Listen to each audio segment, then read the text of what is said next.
Pourquoi donc les traducteurs de la Bible utilisent-ils généralement des pronoms masculins dans 1 Timothée 3, 1, 7? Le dicton est certain, si quelqu'un aspire à la fonction de surveillant, il désire une noble tâche. On pourrait répondre parce qu'il y a un nom masculin principal. Et c'est la seule référence explicite au genre dans 1 Timothée 3, 1, 7.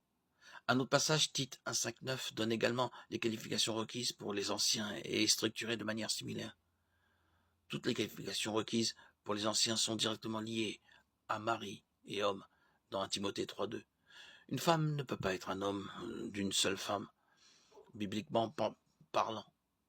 Si Paul avait voulu inclure les femmes dans les qualifications requises pour les anciens, il aurait pu structurer le passage différemment. Il aurait pu dire fidèlement marié à une seule épouse, ou quelque chose de similaire.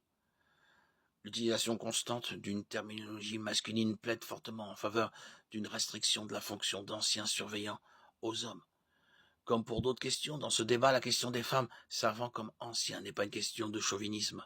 En aucun cas, il ne s'agit de la supériorité des hommes sur les femmes, au contraire.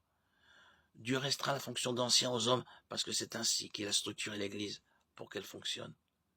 Les hommes pieux doivent servir en tant que dirigeants, serviteurs, tandis que les femmes occupent des rôles de soutien d'une importance cruciale. Certains soutiennent, en se basant sur la présence de pronoms exclusivement masculins, dans le passage, que seuls les hommes peuvent servir comme anciens. Il est vrai que dans la plupart des traductions anglaises, les pronoms est, is et him, homme, au verset 2, et qu'il est modifié par plusieurs adjectifs et participes masculins dans le verset 2, 7.